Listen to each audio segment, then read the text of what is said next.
नमस्कार दोस्तों। जयपुर विकास प्राधिकरण ने एक नई योजना निकाली है। आज 13 मई को इसका लॉन्चिंग डेट है और योजना का रजिस्ट्रेशन स्टार्ट हो चुका है। 13 मई से ये योजना चलेगी और इस योजना में तीन सेक्टर्स हैं: गंगा विहार जोन 13, यमुना विहार जोन 14, सरस्वती विहार जोन 12। और इन तीनों का रेरा रजिस्ट्रेशन नंबर भी मेंशन किया है यहाँ पे। तो अगर किसी को कुछ शंका है तो आप रेरा में जाके, राजस्थान रेरा साइट पे जाके आप ये रजिस्ट्रेशन नंबर डालेंगे तो आपको गंगा विहार, यमुना विहार और सरस्वती विहार के अगेंस्ट में सारी इन्फॉर्मेशन मिल जाएगी कि इस प्रोजेक्ट में क्या क्या है, क्या लेआउट है। तो हर एक चीज़ की जानकारी आपको मिल जाएगी वहाँ पे रेरा से। ये सारे रेरा अप्रूव प्लान है और जयपुर विकास प्राधिकरण इसको लेके आ रहा है। अगर आप देखेंगे तो 765 प्लॉट्स यहाँ पे हैं जयपुर में। और सबको पता है जयपुर राजस्थान की एक मेन सिटी है। और जयपुर के आसपास जितने भी सिटीज़ हैं, अगर मैं बात करूं अजमेर की, कोटा की, वहाँ पे बहुत सारी सिटीज़ हैं आसपास। तो वो सारी सिटीज़ के लोग भी इसमें ट्राई कर सकते हैं। आपके अजमेर हो गया, भरतपुर हो गया, कोटा हो गया, अलवर हो गया, टोंक है, किशनगढ़ है, सीकर है, गंगापुर सिटी है, बासी है, बगरू है। तो ये जितने भी सिटीज़ टाउन्स हैं, वहाँ के लोग भी, लोकल रेजिडेंट्स भी यहाँ पे अप्लाई कर सकते हैं। जयपुर में सेंट्रल गवर्नमेंट की बहुत सारी योजनाएं आने वाली हैं और स्टेट गवर्नमेंट की भी योजनाएं आने वाली हैं। तो जैसे ही कुछ अपडेट आएगा टीम उन सारी डिटेल्स को इस चैनल पर शेयर करेगी। तो प्लीज़ चैनल को सब्सक्राइब करिए, यहाँ पे आपको न्यू न्यू जानकारी मिलती रहेंगी। Any kind of information from Jaipur, Lucknow और एनी काइंड ऑफ सिटीज़। यहाँ पे आप देखेंगे तो आवेदन की जो प्रारंभ तिथि है वो आज से स्टार्ट हो चुकी है, 13 मई से स्टार्ट हो चुकी है। अंतिम डेट जो इसका है वो 12 जून है। और अगर किसी का कुछ करेक्शन होना है तो उन्होंने वो डेट भी अभी से क्लियर कर दिया है। जैसे मैं एग्जांपल दूं एलडीए का, लखनऊ का, आनंद नगर योजना का, तो इसका अभी तक कुछ डेट नहीं है। तो ये मैंने देखा है, ये बहुत ही व्यवस्थित तरीके से जयपुर विकास प्राधिकरण ने अपना डेटा पब्लिश किया है वेबसाइट पे। और हर एक चीज़ की ट्रांसपेरेंसी रखी है। बहुत अच्छे से एक्सप्लेन किया है इन लोगों ने। आप देखेंगे स्टार्ट डेट 13 मई है, अंतिम तिथि आपका 12 जून है। करेक्शन का जो डेट है वो 13 जून से 16 जून तक जाएगा। ऑलमोस्ट 3 दिन का उन्होंने दिया है टाइम, यहाँ पे देख सकते हैं आप। और जो लॉटरी की तिथि है वो भी उन्होंने बताई है, 2 जुलाई इसका लॉटरी का डेट है। तो हर एक चीज़ का इन्फॉर्मेशन उन्होंने दिया है। चलते हैं प्लॉट्स के बारे में पता करते हैं, किस योजना में कितने प्लॉट्स आए हैं और किन लोगों को किस किस कैटेगरी में अप्लाई करना है। अगर कोई एससी है, एसटी है, ओबीसी है, या फिर कोई सेंट्रल गवर्नमेंट का बंदा है, स्टेट गवर्नमेंट का बंदा है, या फिर कोई लेडी है जिसके पास अभी ज़मीन नहीं है, और अ, जो ईडब्ल्यूएस में आते हैं, लो कैटेगरी में आते हैं इनकम में, उनको कितने प्लॉट्स मिल रहे हैं, सबकी डिटेल्स के लिए बात करते हैं वन बाय वन। चलते हैं नेक्स्ट पेज पे।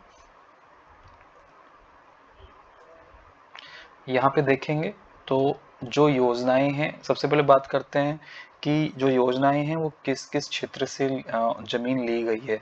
तो गंगा विहार में देखेंगे आप, जोन 13 की जो जमीन है वो ग्राम बस्सी से ली गई है। बस्सी में कुछ डिस्प्यूट भी हुआ था जो मुझे अंडरस्टैंड हुआ है सोर्सेज से, बट अभी वो क्लियर हो गया है। वहाँ पे कोई लीगल इश्यूज नहीं है, अभी सब कुछ गवर्नमेंट ने क्लियर कर दिया है। तो अभी कोई प्रॉब्लम नहीं है लेने में। यमुना विहार में जोन जोन 14 है उसका काठावाला गांव का, और एक गांव दूसरा है जुझारपुरा। 2 गांव की जमीन ली गई है, खसरा नंबर यहाँ पे मेंशन किया हुआ है। सरस्वती विहार योजना में उन्होंने दौलतपुरा गांव से जमीन ली है। और ऐसे ही मैं यहाँ पे देखो पब्लिश कर रहा हूँ, कंप्लीट डिटेल्स पब्लिश कर रहा हूँ। जो भी जिस कैटेगरी में आता है आप लोग देख सकते हो कितने प्लॉट्स यहाँ पे आए हुए हैं। देखिए गंगा विहार योजना में अगर मैं बात करूँ, यहाँ पे देखेंगे आप, गंगा विहार योजना में आपका 14,000 का रेट है। और यहाँ पे 45 वर्ग मीटर के जो भूखंड है उसमें 131 का प्लॉट है। इतने नंबर्स हैं, 131 नंबर हैं प्लॉट्स के। 45 से 75 वर्ग मीटर तक 36 हैं, 75 से 120 वर्ग मीटर तक 66 है। बट यहाँ पे आपको 120 और 220 के प्लॉट नहीं मिलेंगे, उससे ज़्यादा के प्लॉट आपको यहाँ पे नहीं मिलेंगे। तो गंगा विहार में वो लोग ही इंटरेस्ट होने चाहिए जो जिनको 120 वर्ग मीटर से नीचे का प्लॉट चाहिए या 120 वर्ग मीटर तक का प्लॉट चाहिए, तो आप लोग यहाँ पे अप्लाई कर सकते हैं। अच्छा, दूसरा जो आपका यमुना विहार है, सरस्वती विहार है, यहाँ पे देखेंगे तो आप किसी भी कैटेगरी में अप्लाई कर सकते हैं। सारे कैटेगरीज में प्लॉट अवेलेबल हैं, वो चाहे 45 का हो, चाहे 75 वर्ग मीटर का हो, या 75 से 120 का हो, 120 से 220 का हो, या 220 वर्ग मीटर का हो। किसी भी वर्ग मीटर में आप अप्लाई कर सकते हैं। अच्छा, इसमें मैं बोलूँगा सबसे अच्छा जो एरिया है वो यमुना विहार है। अच्छा, मैं क्यों यमुना विहार बोल रहा हूँ उसके लिए मैं अलग से वीडियो बनाऊँगा। और यहाँ पे अगर मैं बात करूँ परिवार का, जो मेन बंदा होगा जो अप्लाई करेगा उसकी क्या सैलरी है और उसका पर ईयर कितना होता है, मतलब पर ईयर उसका कितना सैलरी बनता है। और सैलरी आपको total salary, gross salary conclude करना है, आपको इन हैंड नहीं करना है। जैसे कि अगर मैं बात करूँ गवर्नमेंट में तो क्लियर है, और लोगों को क्लियर रहता है, बट प्राइवेट में क्या रहता है, दो कैटेगरी होती है, एक जो आपको ग्रॉस सीटीसी मिलता है, दूसरा आपको जो इन हैंड मिलता है। तो प्लीज़ आप ग्रॉस सीटीसी को कंसीडर करिए, इन हैंड को मत कंसीडर करिए। तो ग्रॉस सीटीसी के हिसाब से अगर आप देखेंगे तो आपका जो ईडब्ल्यूएस है, अगर आपका 3 लाख तक इनकम है तो आप 45 वर्ग मीटर में अप्लाई कर सकते हैं। आप देखेंगे 131 प्लॉट हैं, 43 हैं और 83 हैं। गंगा विहार में 131 है, यमुना विहार में 43 है, सरस्वती विहार में 83 प्लॉट्स हैं। ओके, अभी 45 से 75 में जाएंगे तो जिन लोगों की सैलरी 3 लाख से ज़्यादा और 6 लाख के अंदर या 6 लाख तक सैलरी है, तो आप लोग इन भूखंडों में अप्लाई कर सकते हैं जिनकी संख्या है 36 गंगा विहार में, यमुना विहार में 66 है, आपका सरस्वती विहार में 73 है। अच्छा, 6 लाख से ज़्यादा और 12 लाख तक जिनको भी अप्लाई करना है, जिनकी सैलरी इस रेंज में आती है, MIG A बोलते हैं, MIG A में आपके 66 हैं गंगा विहार में, 74 हैं आपके यमुना विहार में और 66 हैं आपके सरस्वती विहार में। ऐसे ही MIG B में देखेंगे तो 12 लाख से ज़्यादा 18 लाख तक जिनकी सैलरी है वो लोग MIG B में। और यहाँ पे आपको दो ही योजनाओं में एलिजिबिलिटी है, आपका यमुना बिहार में है 11 प्लॉट्स हैं, सरस्वती बिहार में है 48 प्लॉट हैं, अगर आपको 120 से ज़्यादा और 220 वर्ग मीटर तक लेना है। और जिनकी सैलरी 18 लाख से ज़्यादा है, ओके, वो लोग 220 वर्ग मीटर से ज़्यादा भी अप्लाई कर सकते हैं। उसमें आपको दो ऑप्शन मिल रहे हैं, यमुना बिहार में 38 प्लॉट्स हैं, सरस्वती बिहार में 30 प्लॉट्स हैं, तो इसमें अप्लाई कर सकते हैं। ओके, ये मैंने क्लियर कर दिया है। फिर भी अगर किसी को कुछ शंका है तो प्लीज़ आप कमेंट करिए और प्लीज़ चैनल को सब्सक्राइब करिए, तो आपको न्यू न्यू अपडेट मिलते रहेंगे। और इसमें एक चीज़ और मैं मेंशन करना चाहता हूँ, जो पंजीकरण का जो राशि है EWS वालों में 10,000 है, 10,000 में आप 1,000 एक्स्ट्रा जोड़ लीजिएगा, 1,000 रुपया आपका प्रोसेसिंग फीस है। अच्छा, 1,000 जो आपको प्रोसेसिंग फीस है वो आपका नॉन रिफंडेबल है, मैंने ऑलरेडी हाईलाइट किया है नेक्स्ट पेज पे, मैं बट अभी कवर कर देना चाहता हूँ कि इसीलिए आप प्लीज़ इस पूरे वीडियोस को ध्यान से देखिए और गो थ्रू करिए, आपको कंप्लीट अंडरस्टैंडिंग हो जाएगा कि आपको अप्लाई करना चाहिए कि नहीं करना चाहिए। फिर आप जाके अप्लाई करिए, क्योंकि आपको 1,000 नॉन रिफंडेबल वापस नहीं होगा, आपका बाकी का सारा अमाउंट वापस हो जाएगा। अगर मान के चलो आपको प्लॉट नहीं मिला, लॉटरी में आपका नाम नहीं निकला, आपका सारा अमाउंट वापस हो जाएगा, बट आपका 1,000 वापस नहीं होगा। तो आप प्लीज़ उसको कंसिडर करिएगा। 20,000 में भी सेम है, 21,000 होगा, 30,000 का 30,000 का 31 होगा, 40,000 का 41 होगा, 50,000 का 51 होगा।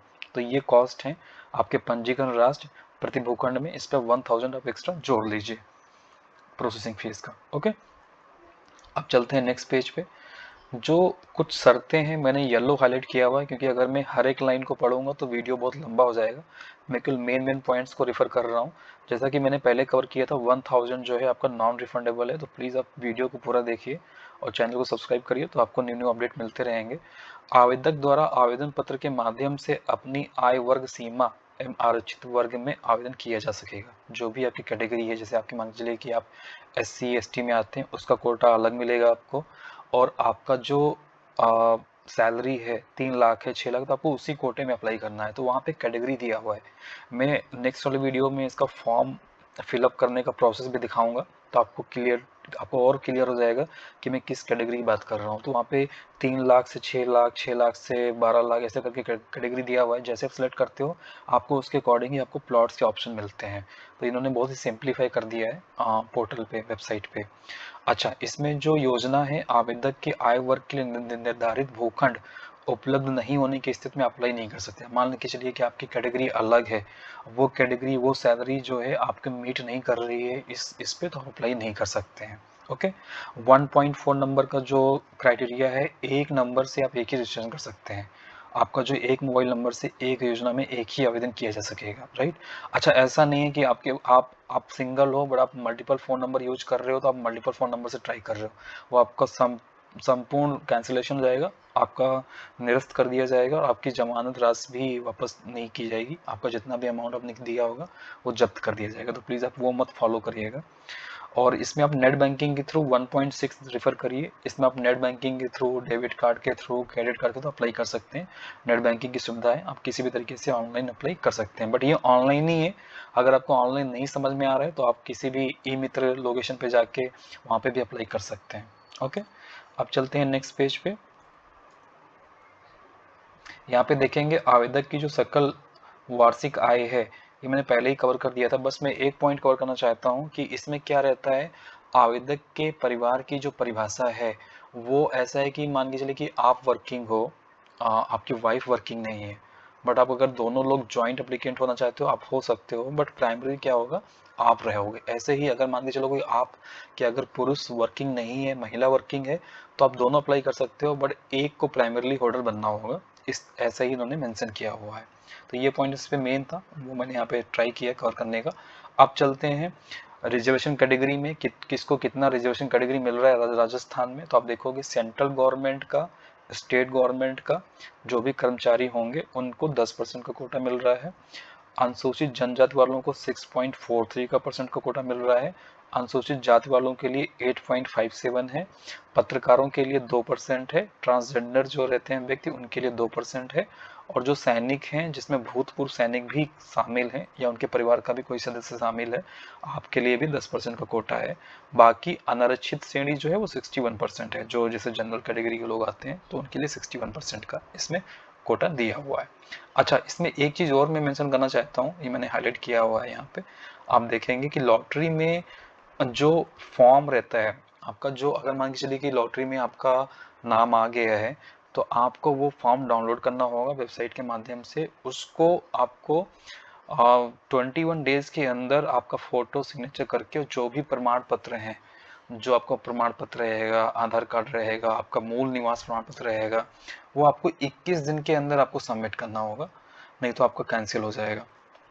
तो प्लीज़ ये ध्यान दीजिएगा, ये बहुत ही ध्यान देने वाली चीज़ है। 21 दिन के अंदर आपको वो डिटेल्स आपको देनी होंगी। क्या क्या डिटेल्स हैं, आपका वोटर आईडी कार्ड हो गया, आधार कार्ड हो गया, ड्राइविंग लाइसेंस हो गया, पासपोर्ट हो गया, भामाशाह कार्ड हो गया, आपका वार्षिक आय का प्रमाण पत्र हो गया बिना कटौती के। मैंने पहले भी बोला था, आपका सीटीसी ग्रॉस सीटीसी अमाउंट लिया जाएगा, आपका सैलरी लिया जाएगा, आपका इन हैंड सैलरी नहीं लिया जाएगा।